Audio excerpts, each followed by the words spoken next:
All champions have discipline. When others choose to stop, you don't stop for anything.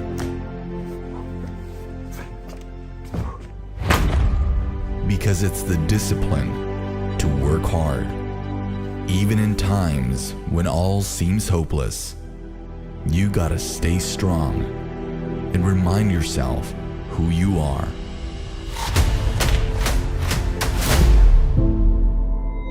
Remain disciplined, and your time will come.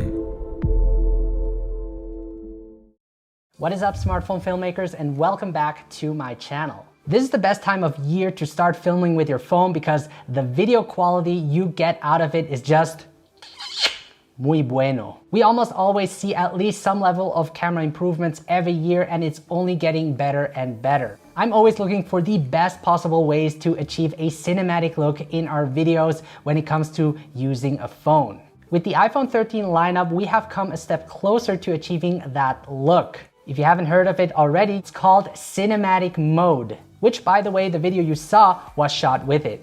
So what does cinematic mode do? Well, it's basically portrait video on your iPhone which blurs out the background. That creates what is called a bokeh or depth of field effect. This makes your video look more dynamic and helps isolate the subject, allowing the viewer to focus their attention on what's important. By the way, this talking head video you're seeing right now is shot on the iPhone 13 Pro Max using cinematic mode. For those that don't have the iPhone 13 Pro Max, don't worry, you can still achieve a blurry background with your iPhone. I will leave links in the video description below for you to check out. Before the launch of cinematic mode, the process of achieving a blurry background wasn't easy. You either had the method to download a third-party app like Focus Live or ProTake app, but these come with a lot of imperfections, or use the method of buying a DOF adapter, which can be quite costly and you aren't as flexible when shooting. I'm not saying that cinematic mode is perfect, but from my user experience, it's more advanced and overall gives you a better quality of depth of field. The footage looks convincing, it does a great job of processing the image in real time, and you can create some cool focus transitions. So how can we use cinematic mode in our videos? First, launch the camera app on your iPhone 13 and swipe to select cinematic mode. Once selected, you have a live preview of what the cinematic footage will look like. You can record in 1080p 30 frames per second, and it works with the front and selfie camera. When a person or an object is detected, which it does quickly, it automatically sets them in focus, making the background blurry. By tapping on the screen, you can set your focus as you record. Tap again to track the focus. This is great for moving subjects. Tap holding on the screen will lock the focus. If you have two subjects in the frame, cinematic mode will place the focus on the subject that is closer to the camera. If the subject then turns their head, the focus shifts towards the subject that is further away, creating a focus pool. And it does it quite organically. If you want to change the amount of blur in the background, you can tap one of the symbols in the top right-hand corner. A slider will appear at the bottom where you can change the blur amount between 2 for very blurry and 16 for less blurry. I suggest you keep the blur amount between f5 and f8 to get a more natural looking shallow depth of field. There is also a hidden menu when tapping the arrow to the left. The + symbol allows you to adjust your exposure to make your videos brighter or darker. I would generally turn down the exposure to a -1 because the cinematic mode tends to overexpose the image most of the time. The lighting bolt allows you to turn on or off the flashlight for additional light.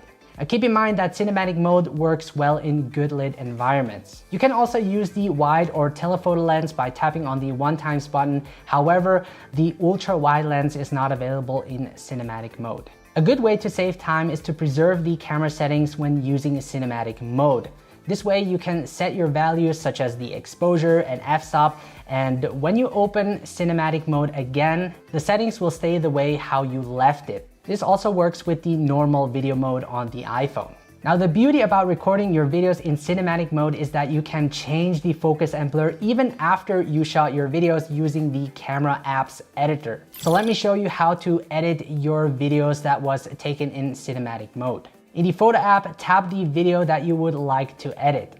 select the edit, and the video timeline appears below your video. The white dots are the points where the focus has changed.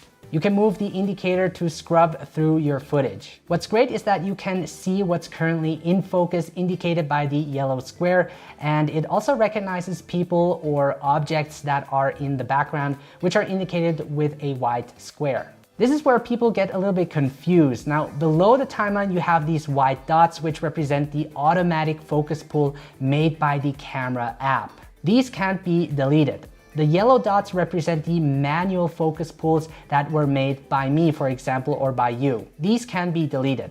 Like I mentioned, a focus pull is basically the change of focus in a scene. On the top left, you can tap the focus button to switch between automatic focus tracking or your manually selected focus point. Since I want to manually adjust my focus, I keep that enabled all the time. You can tap on the white square to change the focus point to that person or object. You can also tap anywhere else to set your focus point. You can double tap on the subject, which will enable automatic focus tracking, which will track the subject throughout the video. To lock the focus, just tap hold on the screen. To change the blur amount, just tap the F button and set a different value, which will then be applied to the entire clip. And this is really awesome because if you find the blur amount too unnatural, you can always change it afterwards. You can also remove the bokeh completely by tapping on the yellow cinematic button at the top of the screen. So guys, as you can see, the editing process with cinematic mode is user-friendly and it is fun to work with. By the way, you can also edit your focus point and change the depth of field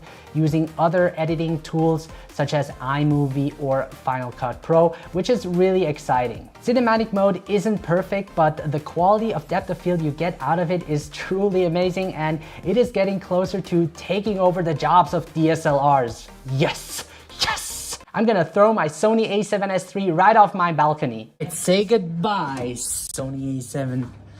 You know what? I'm probably gonna wait a couple of years. I don't think it's that quite ready yet. Now, it does take practice using cinematic mode and getting to know when to use it, because for certain situations, it doesn't always look natural and you get that sort of halo effect. So play around with the f-stop and see what works best. I hope cinematic mode will be available in 24 or 25 frames per second, since that is the cinematic frame rate to achieving a realistic motion blur and is the standard for movies. The great thing about cinematic mode is that you don't need additional equipment to achieve a blurry background, and it does it pretty good. Especially that you can adjust the focus even after you shot the video allows for a lot of flexibility in post. With that said, guys, cinematic mode brings a new level of filmmaking on an iPhone and makes shooting videos even more enjoyable. Now, I would love to hear your thoughts on the cinematic mode. Would you use it in your daily videos? Let me know in the comment section below. Now, if you're new to my channel, make sure to subscribe, as this will help the both of us. If you're new to smartphone filmmaking, I got a free guide that will help you get started making quality videos with your phone. Now, one of the best ways to learn is to join the smartphone filmmaking community on Facebook that I created, where you can share your work and get feedback from others. Thank you guys for watching, stay mobile, and I will see you in the next video.